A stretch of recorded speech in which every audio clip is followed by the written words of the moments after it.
দেশের স্বাধীনতা ঘোষণা দিল, সেই তাকে বানিয়ে দিল আইএসআই এজেন্ট, পাকিস্তানের এজেন্ট রাজাকার। আর যে নাকি প্লেনে করে পাকিস্তান গিয়ে ওখানে বহাল তবিয়তে চুরুট খেতে থাকলো 9 মাস ধরে, হ্যাঁ, সে হলো গিয়ে বিরাট মুক্তিযোদ্ধা। এই ভুল তথ্য আপনাদেরকে, এবং আপনাদের তো বড় হয়ে গেছে, যারা ছোট, যারা জন্মিয়েছে তারপর থেকে 15 বছর, তাদেরকে এইটাই শেখানো হয়েছে। আমাদের বই পুস্তক থেকে, ইতিহাস থেকে এই মৌলানা ভাসানীকে সরিয়ে দেওয়া হয়েছে, স্যার সলিমুল্লাহকে সরিয়ে দেওয়া হয়েছে, শহীদ জিয়াউর রহমান, প্রেসিডেন্ট জিয়াউর রহমানের মতো লোককে সরিয়ে দেওয়া হয়েছে। এনেছে খালি একজনকে, এই একজন কি হলো, 75-এ বাকশাল করলো, তার পতন হলো, এবং এইবার তো আপনারাই এটার অংশ, এই 24-এ যা হলো।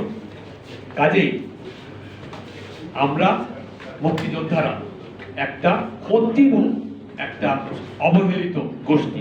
আপনারা সবাই এটা মনে রাখবেন যে আমরা 71-এ স্বাধীনতার পর আমরা কিচ্ছু চাই নাই, আমাদের কাঁধে বন্দুক রেখে, হ্যাঁ, এই এই এই আন্দোলনটা হলো এর বিরুদ্ধে, কোটার বিরুদ্ধে। মুক্তিযোদ্ধা কোটা, মুক্তিযোদ্ধা কোটা, আমাদেরকে মুক্তিযোদ্ধা কোটা দিয়ে আমাদেরকে ঘর বাড়ি বিল্ডিং, হ্যাঁ, দিয়ে গুলশান বনানীতে আমাদেরকে বড়লোক করে দিচ্ছে।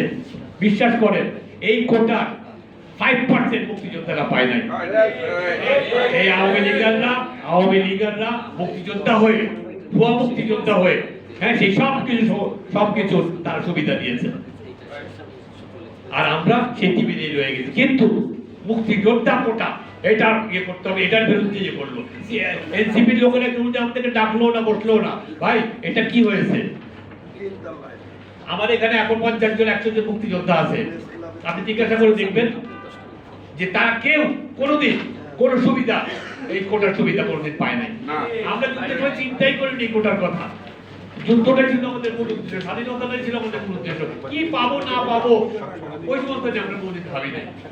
তো যাই হোক, আজকে আপনাদের সামনে তুলে ধরছি বাংলাদেশে যে একটা কতখানি জঘন্য, কতখানি নিম্নমানের একটা ঘটনা ঘটে গেছে, এটা আপনারা সবাই ধারণ করবেন এবং তুলে ধরবেন এবং এটা ছড়িয়ে দেবেন আপনাদের সবাইকে। এবং এটা যদি পরে প্রশ্ন থাকে আমাদের কাছ থেকে কার্ড নিয়ে যাবেন, আমাদের লোকজনের কাছ থেকে আপনারা আরো বেশি জানবেন এটা নিয়ে।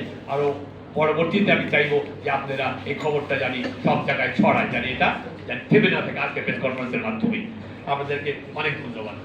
এখন আমি সংবাদ সম্মেলন শুরু করতে যাচ্ছি।